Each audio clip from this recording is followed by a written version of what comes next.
Ladies and mostly gentlemen, welcome back to Lawn Chair Sports Show. This is your boy, Trent and Andy. We're here in front of Al Lang Stadium, right on the water in St. Pete, Florida. Just mixing it up. We're right in front of a soccer stadium. We love soccer on the pod. We're actually going to talk a little bit of World Cup right now. So, Andy, who do you have for the World Cup next year? I mean, to me, this is an easy one. We love soccer here in this program. If you want a dark horse pick, you want to make big money next summer, bet on the U.S. right now. Make a futures bet. United States will win the 2026 World Cup. You heard it here first. Soccer powerhouse incoming, and it's soccer, not football. That's a big part of it. USA all the way. They blew up the entire United States men's team after the last World Cup, and I don't know if you guys have seen them lately playing in some friendlies and some serious matches, but they are looking dialed in. Futures bet USA soccer. The world will never be the same after the U.S. also claims soccer as something we're the best of. So anyway, Andy, let's jump right into it. Our fans probably don't want to listen to about soccer takes, which is, fair, but we love soccer fans, and we will go to any Irish bar and watch any European soccer game or South American soccer game or any international soccer game anytime you guys want. So you just let us know. But we're going to jump right in here. All right, today's kind of the forecast here. We're going to talk game spreads for the NFL Week 5. Can't believe we're already in Week 5 in the NFL. It's going real fast. Too fast, some would say. Then we're going to hit on sayings that your dad would say, and then something that really grinds our gears. We're going to each kind of give you something that really has been grinding our gears lately. So we'll jump right into it. Thursday night, we have the 49ers at the Rams. The Rams are favored by 4.5. The Rams have now won 8 straight home openers under Sean McVay. Yeah, I mean, pretty impressive. I mean, this Rams team is incredible. Is this their home opener? I can't believe that it's not. It's not their home opener. I'd be surprised if it was. Still a great stat, though. They were home last week. It's an impressive stat because it's a team that gets off to great starts. They're off to another great start this season. I can't help but take the Rams in this one. They've established themselves as one of the top teams in the NFC. And it was a down week last week for San Francisco. Brock Purdy looked rusty back in the lineup. If you're Kyle Shanahan and the 49ers, find a way to use Mac Jones in this game. Yes, Purdy's going to be the starter, but drop some 2 quarterback packages. Find a way, use his arm strength, use his legs. Maybe they can even use him in somewhat of a Taysom Hill type role. Just because he's not starting doesn't mean you can't help him. You can't have him help you win football games. Give me the Rams in this one, but I'd like to see some Mac Jones usage. That's interesting. Mac Jones over Brock Purdy. Don't slander my man, Brock Purdy, okay? He was a little rusty last week. That's because he was injured. But if you watch film and you're a true savant of football, you know that no one can fit it into these tight windows over the middle or outside like Brock Purdy. It's really something that's special to watch. The guy has uber accuracy. He's very fleet with his feet in the pocket, and he always keeps his eyes downfield. Brock Purdy will cement himself as one of the top quarterbacks after this game. Matthew Stafford will lose, and I am hammering the 49ers money line here, and they will definitely cover the spread. Next game, this one will be in London on Sunday. We have the Vikings versus the Browns. Man, yeah, it's going to be a crazy one. This is the Vikings' second straight game over in Europe. So they had a rough showing last week. It's hard for me to believe that the Minnesota Vikings are going to leave Europe without a victory. I believe they bounce back this week. They were hanging out. I don't know if they stayed in Ireland. I don't know if it went straight to England. But either way, they did some team bonding. They went on a nice little Euro trip together. That's going to bring this group closer. Look for Carson Wentz to have a bounce-back performance. But on the other side, I got to get on the Cleveland Browns for something because they announced this week that Joe Flacco is hitting the bench, and they're rocking with Dylan Gabriel, starting quarterback. And what's it going to take to get Shedeur Sanders on the field? This has been the most mind-boggling story of this NFL season. At every level, this kid has had the cards stacked against him. Everything was stacked against him at college. He turned Colorado from a non-football school into a powerhouse. His drop from the NFL draft to a 5th-round pick, the most blatant case of collusion I can remember. And now he's done everything possible to prove he should be the starting quarterback. He's a humble kid. He's saying all the right things, but in the back of his mind, he's thinking, how am I not the starting quarterback right now? I don't know why. It seems like no one wants to see the kid succeed. It's sad, and this would be the opportunity to put him in. If you don't want to make a spectacle, put him in this game. It's in England. The British fans in the stands probably wouldn't understand the significance of Shedeur Sanders' debut. And it's an early game, 9:30 a.m., at least on the East Coast in the States. A lot of people will probably be hungover or maybe not even aware the game's happening. This is the time to put him in. Browns, this is why people look at the Browns and say they're a laughingstock of a franchise. You know, I pause before I give my take on this one because we definitely need to talk about the Shedeur situation. What the NFL has done is really reprehensible. And as a white man myself, you know, I could admit when race is involved in something. And the NFL has clearly colluded against the Sanders family because they do not like seeing a successful black father like Deion Sanders and a successful black family. You know, there's been a lot of slander for the Sanders for being flashy. And to be perfectly honest, all they've ever done is work their darn butts off. Okay? Deion has taken every program that he's taken over and taken them to the top echelon, and all he's done is given kids an opportunity to compete at the highest levels and other kids an opportunity to get an education for free. The slander is out of control. I am so sick of it, and someone needs to call it out because this is absolute BS. ESPN keeps on slandering Sanders' names in the press. You know, if I'm someone like Shedeur, I really would like a full-blown apology, but the great thing about Shedeur is that he is mentally strong. He doesn't need someone to come apologize to him. He's going to stay ready. Dillon Gabriel is going to fall flat on his face, and you better bet your ass that when Shedeur gets his shot, he's going to take the Browns' energy level from the bottom to the top. His teammates, he's gonna make them play higher than they actually are, and he's gonna win some damn football games for the Browns. If you're the Browns owner, this is an absolute slap in the face to the Sanders family for putting in Gabriel ahead of Shedeur. I am absolutely disgusted with the NFL. Coaches, owners, this is just all bullshit, Andy. Shedeur should be starting quarterback for the Browns. I will not rest until this man gets his shot. Give him a shot. But I do have the Browns losing in this one because Gabriel is starting, so Vikings for the win for sure. Yeah, I have the Vikings winning and covering as well. Next game, we got the Texans at the Ravens. The Baltimore is favored by 6.5, and it is rumored that Lamar might be out for this one. Yeah, it sounds like Lamar's expected to be out for this one. Could miss. We don't know right now. It's a hamstring injury. Could be 2 to 3 weeks. It's been a season from hell so far for the Ravens, even with Lamar playing. They had a really tough schedule to start the year. I mean, 3 of the 4 teams they played, absolute juggernauts. This is a tough one to size up. C.J. Stroud is coming off his best game of the season.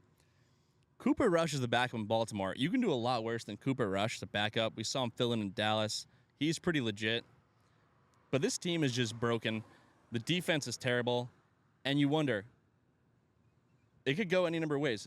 Does the team take off because they hit the soft part of the schedule, or do they just pack it in and say, it's not our year, Lamar's hurt, guys in the defense are hurt, Derrick Henry's fumbling the ball, this isn't our year. You got to have a talented team, and you got to have a lot of luck to win a Super Bowl, and it does not feel like a Super Bowl year for the Ravens.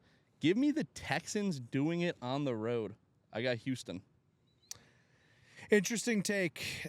I do agree that Cooper Rush is one of the better backups. He showed that in Dallas, never really got a fair shake there. I'm not a believer of the Texans. Baltimore being favored here, they're 17-2 in their last 19 games, while favored at home. I think they continue that streak again to this Sunday. Baltimore gets the win and covers the spread at -6.5. Ravens hammer it. That spread might have actually changed as well.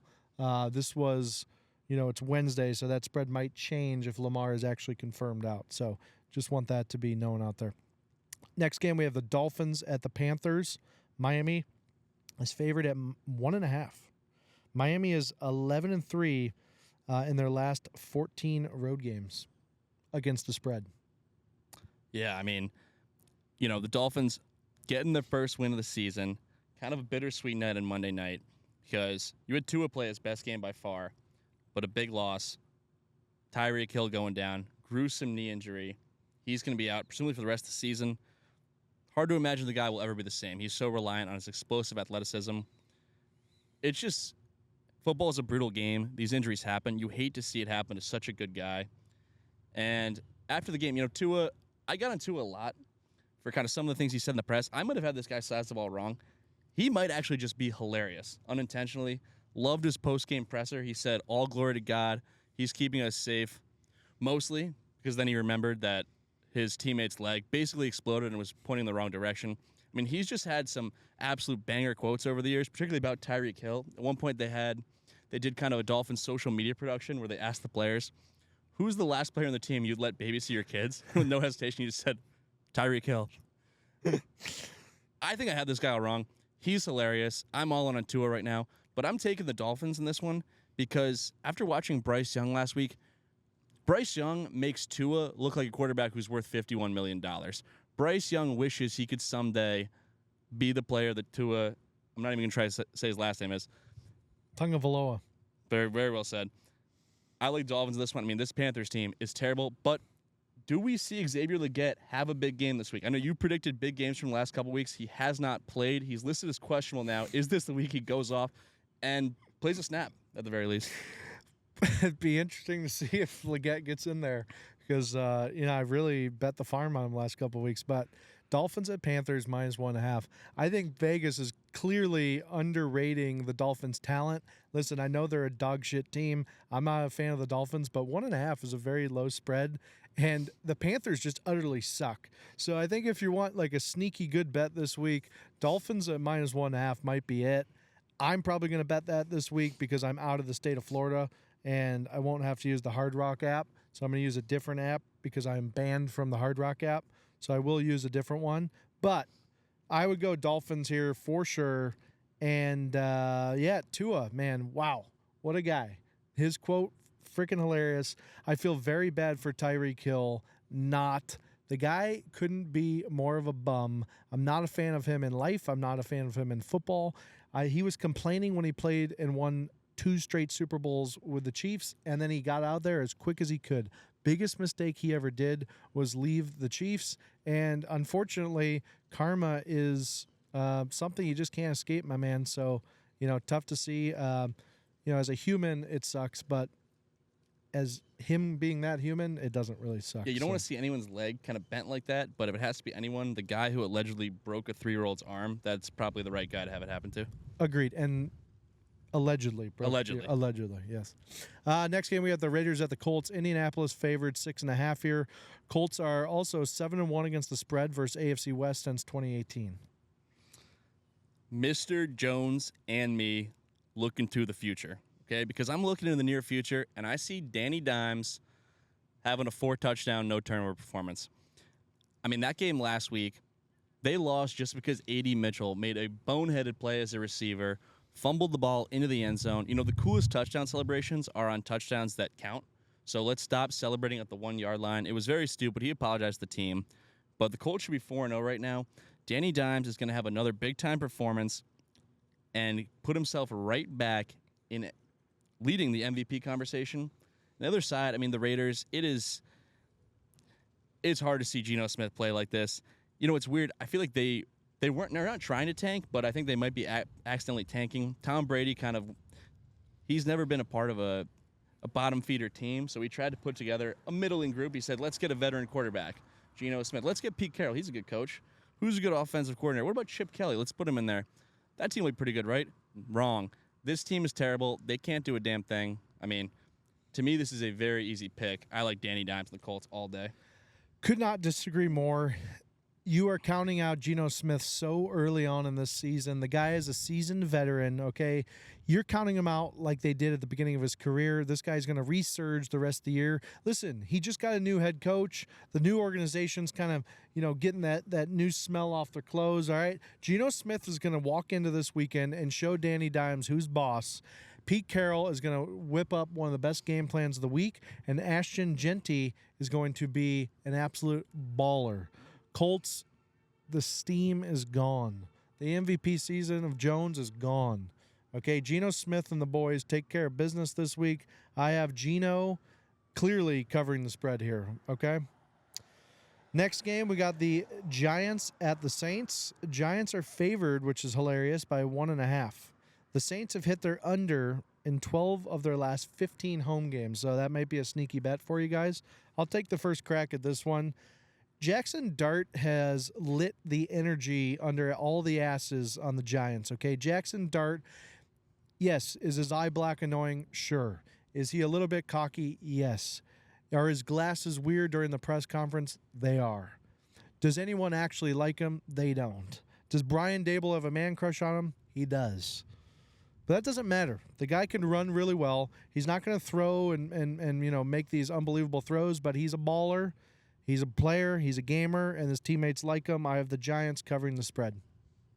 All right, interesting pick going Giants. I think water's going to find its level this week. Because Jackson Dart, he went off on his debut. And the Saints, they're still winless. But Spencer Rattler has played pretty well so far. And I believe this is the spot where the Saints get their first win of the season. You know, Jackson Dart, he seems like a pretty immature kid. He might have a little too much fun on Bourbon Street. That could affect his performance going down to New Orleans. And another thing I got to say about this Giants team, can we stop giving Cam Scatabo a platform? Not everyone needs a platform in sports. This guy is absolutely insufferable. I don't know why. To some people, him being an idiot is endearing.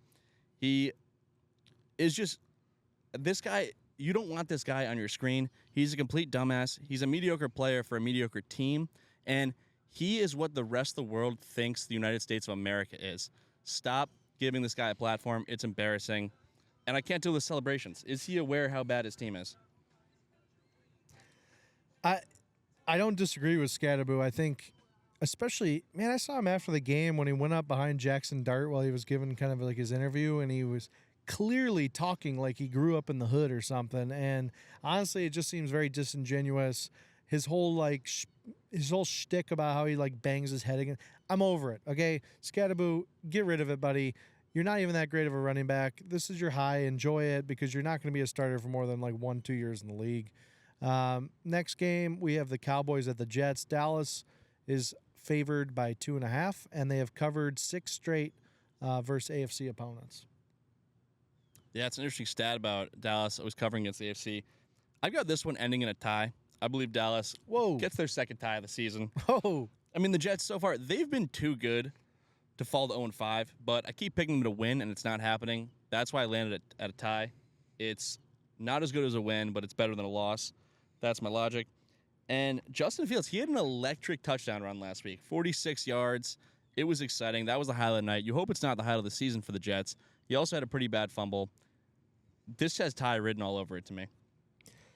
Dallas fans, I need you to listen to me real closely here. How long is it going to take for you guys to admit that Dak Prescott is not the guy? And I'm just being honest with you. You know, it's not easy to admit. I've seen a lot of fan bases struggle with this. You know, the Bills struggled for a long time to find their guy. You know, Patriots are going through it right now.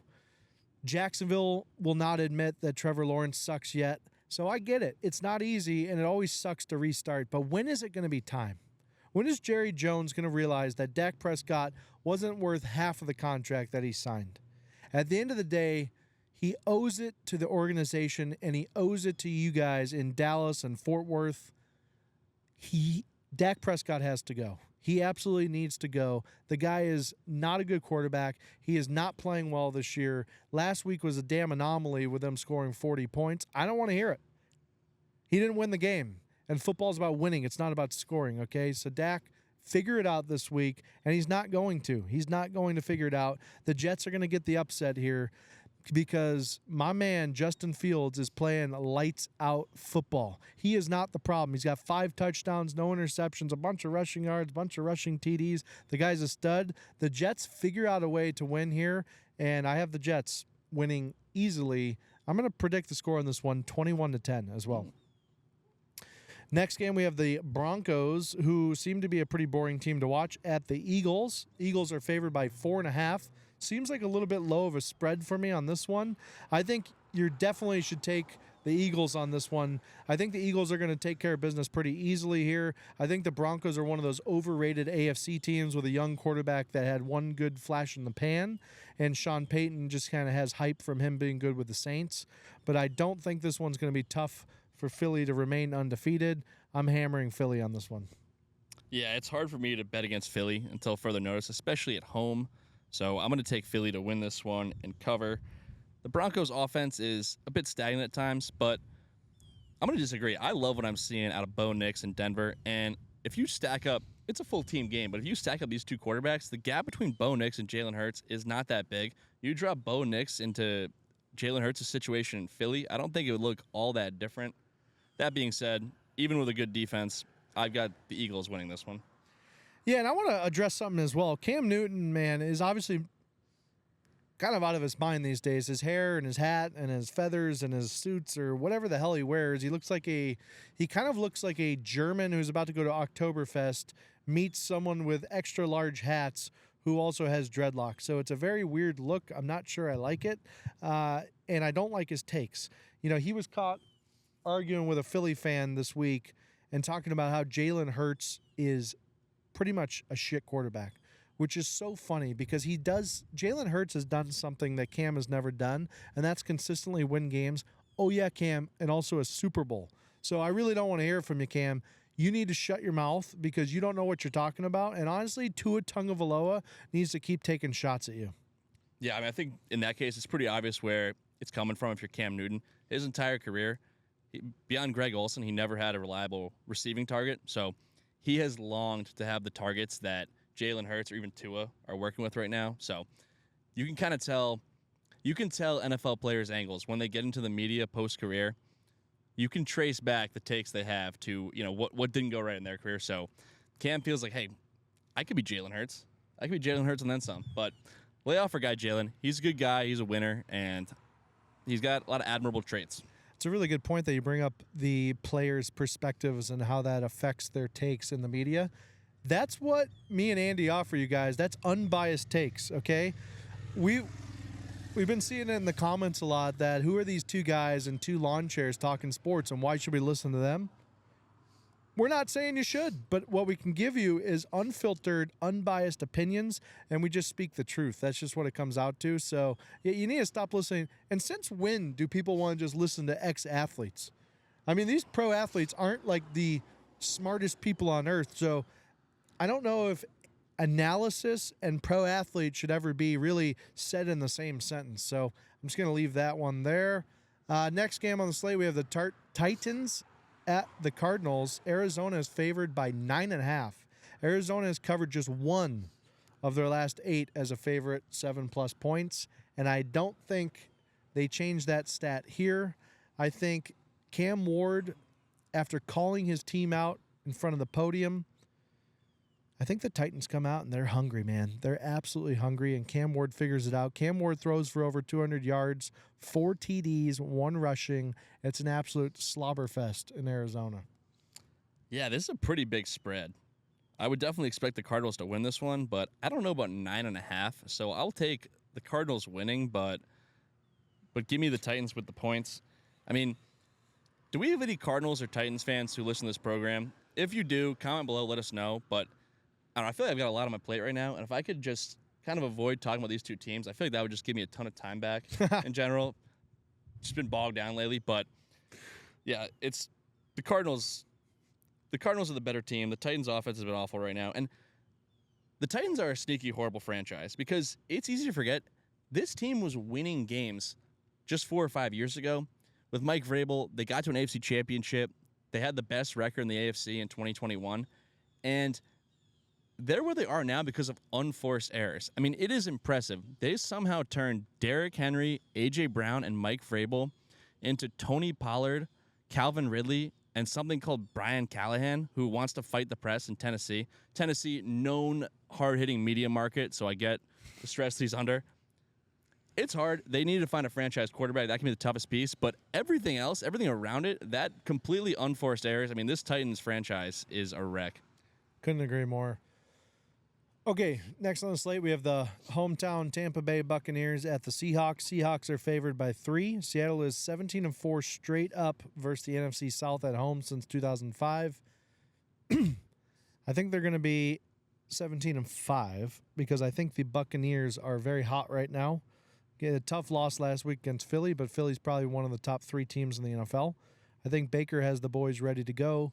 Baker, I feel like, has the boys ready on road trips as well because he just seems like one of those locker room guys who's fun to be around with on the plane and on the team bus and at team dinners, even at the team hotel. So Baker, my man, continuing his dominance. Keep it up, Baker. We love you. Fan of the program, but I have the Buccaneers covering easily. Yeah, I mean, this is going to be a great showdown. Two very evenly matched teams. It's a showdown of the top two quarterbacks taken in the 2018 draft. At this point, it's no longer relevant at all. They're both on their fourth or fifth team. But this one's going to come down to the wire because they're evenly matched, and every game with the Bucs and Baker comes down to the wire. You know I'm taking them. I'm taking the Bucs in any close game. This one is going to come down to either a game-winning field goal or, block field goal. That seems to happen a lot. Give me that. Give me the Bucs winning by 3. I love it. And Zach, if you're listening, yeah, you can tag that I love that, okay? You can make a whole video about that because actually we love that a lot, okay? It was a great take. It was actually a fantastic take, okay? We love that. Next on the slate, we have Lions at the Bengals. Detroit is favored 8.5. Lions are 12-2 against the spread in their last 14 home games. Just their last 14 games, they're 12-2 against the spread. That's the best in the NFL. I think that's actually a great stat to know. I think this one might be, aside from the who did I tell you to bet at -1.5? The Dolphins over the Dolphins, Panthers. yeah. So I think this one's also a lock. I think the Lions continue their absolute dominance. Their offense is really sparked up by Amon-Ra St. Brown right now. Jared Goff's on fire. Defense is looking pretty good. And honestly, I mean, the Bengals are just a joke at this point, so there's no point to even really talk about them. They're a horrible team. I think they're the worst in the NFL right now. I have Lions covering easily. Yeah, I mean, what'd you say the spread was? It could be 29.5. I don't care. I would still take the Lions in this one. They're incredible. One thing about this game, I'm a little bummed. Joe Burrow being out, it robs us of an all-time generic white guy who doesn't do anything matchup, but yet has overwhelmingly positive press matchup. That would be Jared Goff versus Joe Burrow. Robs us of that. It's going to be Jake Browning instead. But the Bengals are falling apart. I am so out on this Bengals team. Jake Browning looks terrible. Doesn't even look like the quarterback we saw 2 years ago when he filled in 4 out of the 7 games that he started. Fire Zach Taylor. Get an offensive line. What are you doing? Joe Burrow was a rookie 5 years ago, and you got him killed. You've done nothing to address the O-line. This is a joke of an operation. Give me the Lions winning big. Okay, Lions winning big. Next game, we have the Commanders at the Chargers. Chargers are 4-10 against the spread their last 14 home games. I think they probably changed that stat. I think Jim Harbaugh and the boys get ready at home this week. I think it's going to be quite the game. I have the Chargers. Not much else to say on this one. Yeah, you know what?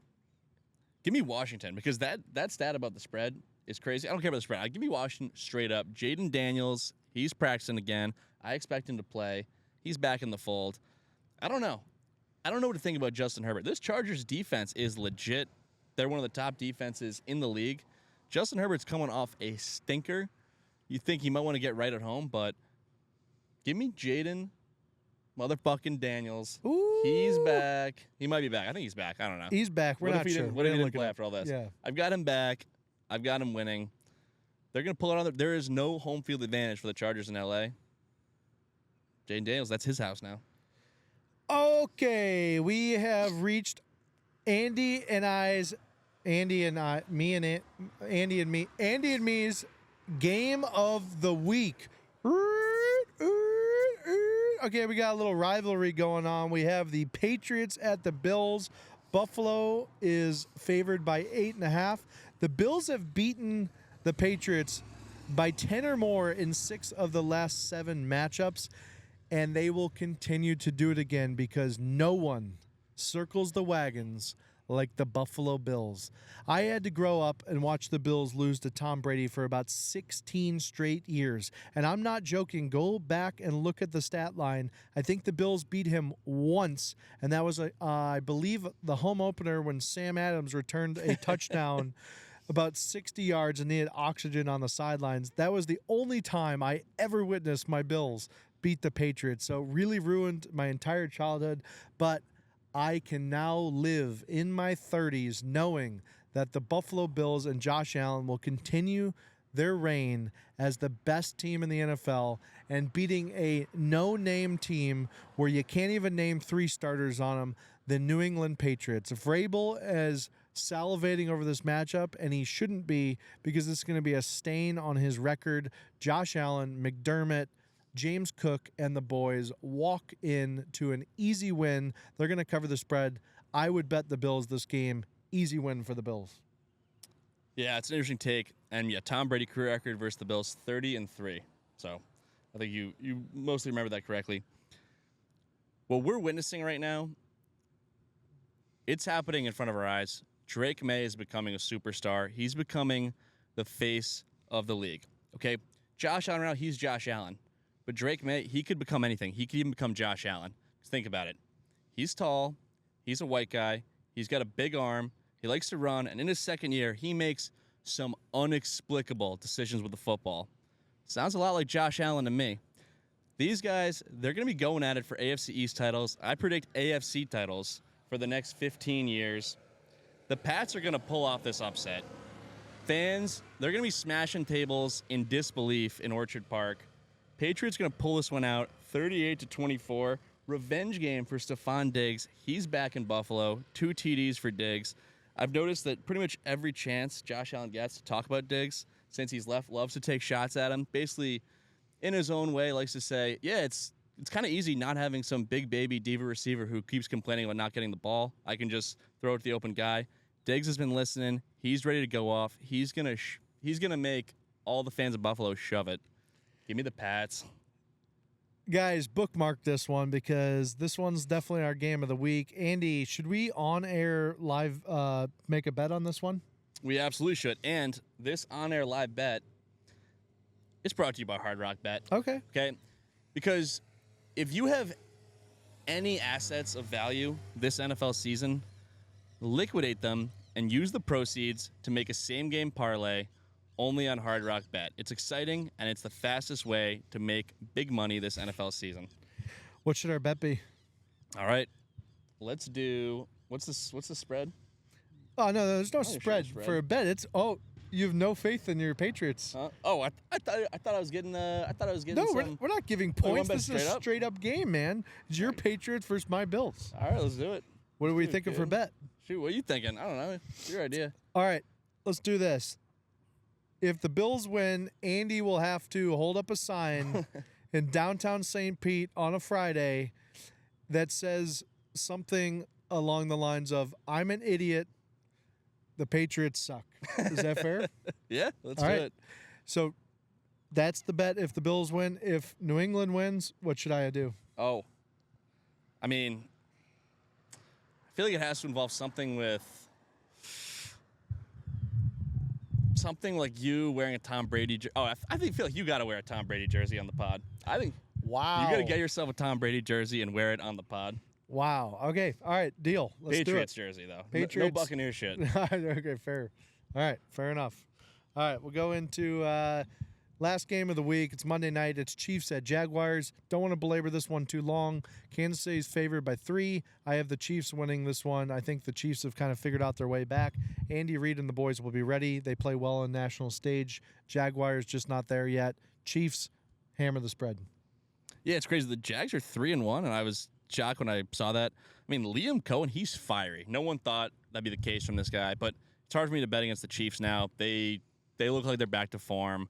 Without Worthy, they couldn't do a damn thing, but they're making it happen. Even no-name receivers, Tyquan Thornton is catching touchdown passes, so the Chiefs seem to have figured things out. I'm not ready to pick the Jaguars to be the Chiefs. I don't care that it's in Jacksonville. Give me Kansas City. They're going to win. They're going to cover. Okay. All right, guys, NFL Week 5. Season's going quick.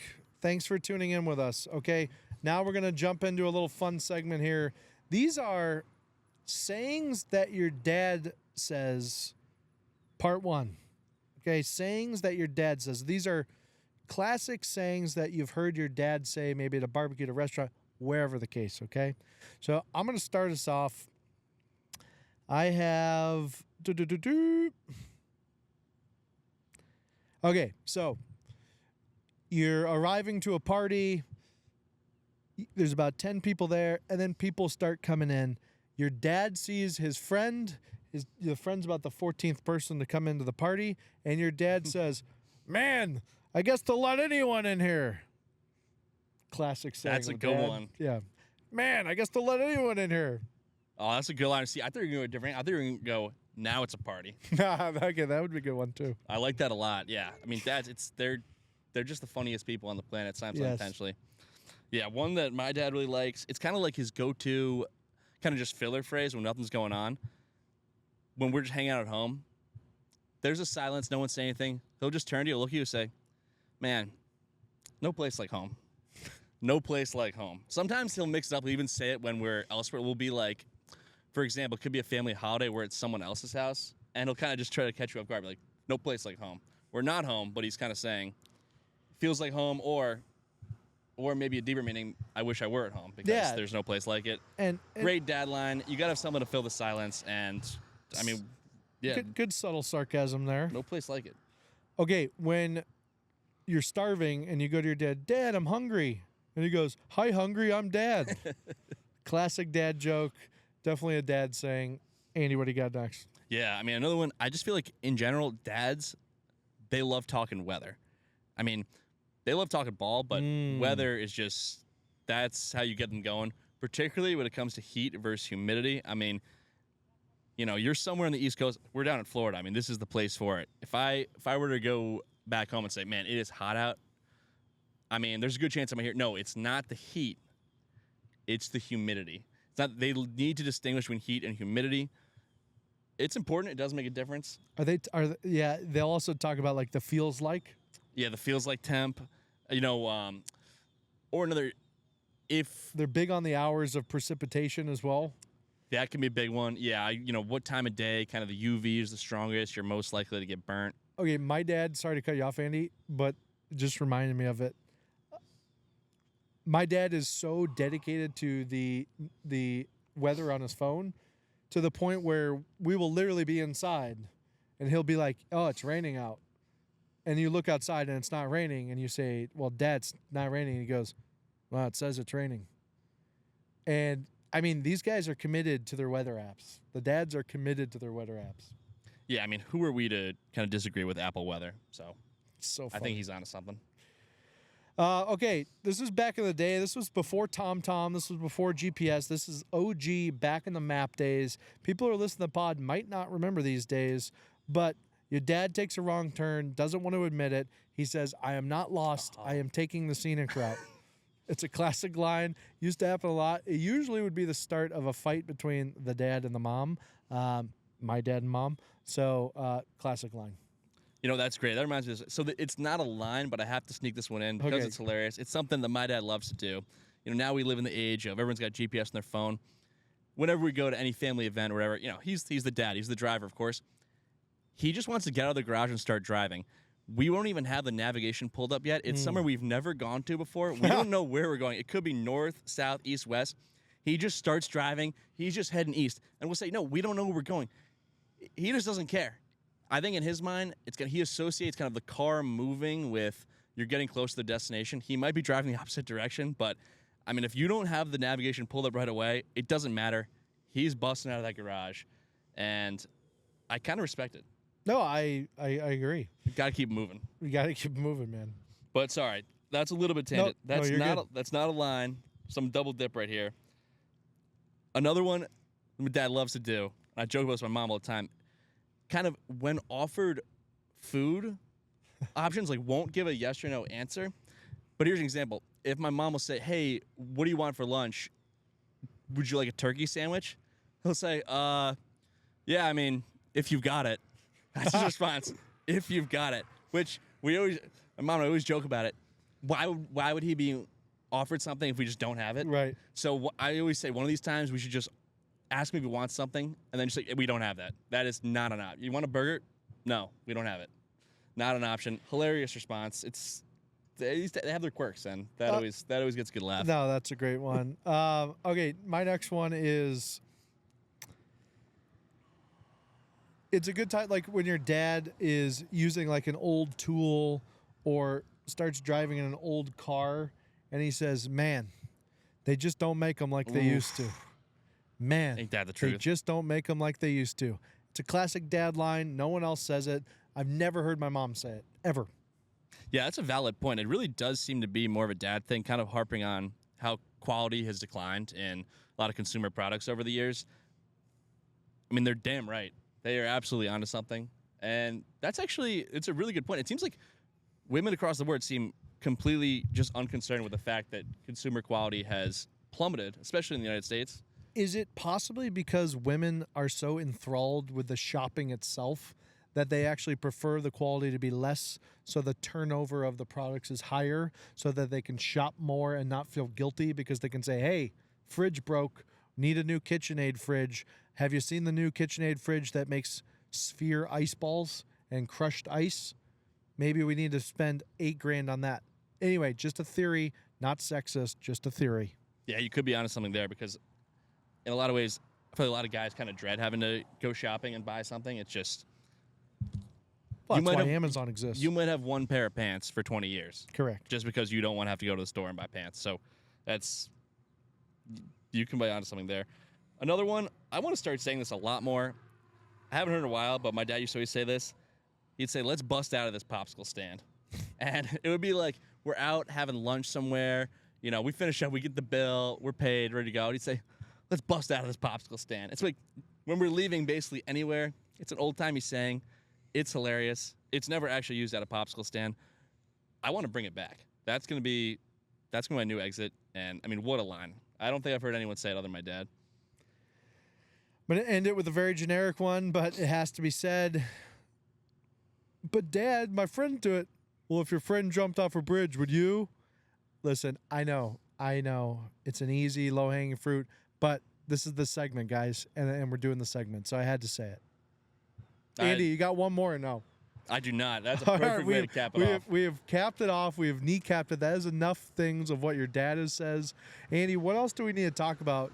Are we going to talk about something that just absolutely pisses us off or what? Yeah, we honestly should. 'Kay. And I got one that's fresh on the mind. It is just the loud car guy / asshole driver. They're really two different types of assholes, but there's a lot of overlap. It's the guy who is just revving his engine, ripping it down the street. It's a nice little pedestrian road. It's quiet. The speed limit is 20 miles an hour. People are biking and running down it. And he is just flying 50 miles down the street in a sports car. Why? Just to be an asshole. Just to be the worst guy ever. Also, is just another type, is just the guy who drives like an absolute animal on the highway. They don't value their own life or safety. So they're weaving in and out of lanes. They are tailgating you even when you're already going 30 over the speed limit. And then they wonder, hey, why is this guy a slowpoke? Hey, how come people always backseat drive when I'm driving? If you don't drive like a jackass, people won't backseat drive. The asshole car guy, they need to be stopped. No one likes it. No one thinks it's cool. I hate the loud car guy. Hate him. I don't get it. Not a fan of it. I've got 2 electric cars. We need to talk about some WNBA here, and I don't know the names of the people who said the quote because that's not important. But the quote was essentially that Caitlin Clark should be grateful she makes $16 million off the court, but because without the platform of the WNBA, she wouldn't make anything. Oh my God. WNBA, you have a generational superstar that is sitting in your league in her prime, and you guys are tearing her down week after week after week. The commissioner comes out with a weak statement after the player made the comments, and I am just sick. I am sick for Caitlin Clark. I am sick for Caitlin Clark fans. She should start her own league at this point. I am totally on board with Dave Portnoy on this one, that Caitlin Clark is not getting the praise that she deserves, and in fact, she's getting ridiculed at every turn. Every single lady in the WNBA is jealous of Caitlin Clark, and I am not sure why, because she is raising attendance and attention for the WNBA single-handedly. Everyone should be kissing Caitlin Clark's feet. Dave Portnoy is the only one who should start a league specifically for Caitlin Clark and make her the face of it. But I think, Dave, you have enough money to do this. There's no reason why you shouldn't start this. listen, if you need some logistics and some hype men, we're here to start the league with you. But at the end of the day, Caitlin Clark deserves her flowers, and the WNBA should be ashamed. And the people making these comments should be ashamed and put into prison. Dave, hit us up. Let's start a league together. Yeah, Dave, can't wait to work with you. This was crazy. I've never heard a commissioner just come out and make such an anti-player comment. The commissioner, yes, they do work for the owners, but usually, at least publicly, they try to be a little gentler with their words. This was just one of the more blatant FUs I've ever heard. I'm pretty torn on this. It's hard for me to look at the WNBA and say this is the only reason Caitlin Clark has all this when she became famous with her play in college. That's separate from the WNBA. Also, the WNBA has such a monopoly on women's professional basketball. It's hard for me to look at it and say, wow, this is some impressive market leader. There's no other competitor right now. I don't know. I thought very tone-deaf comments for the commissioner. And Caitlin Clark is a driver of growth in this league. We should stop telling her to F off, and we should embrace these players. This isn't the way to do it. She is the league, and that's going to end the pod this week. Guys, big upcoming week. Thanks for tuning in. We got combined over 100,000 views this week, which is huge for us. So, Andy, great job on that, man. Consistency pays off. Guys, thank you. If you've been following us since the start, we appreciate it. Keep on following. Hammer that like button. Hammer that share button. Please subscribe to us on TikTok, Instagram, X, YouTube. We really appreciate anything. Hey, even if you hate us, give us a comment. Make fun of us. We're all here for it, okay? But thank you. Me and Andy are working our tails off for this, and we just can't thank you enough for your support. So, Andy, Podcast 9 down. We got a big one coming up for Podcast 10. You guys just wait, all right? But let's do it, man. Looking forward to it. You got to watch the Red Sox, right? Lord!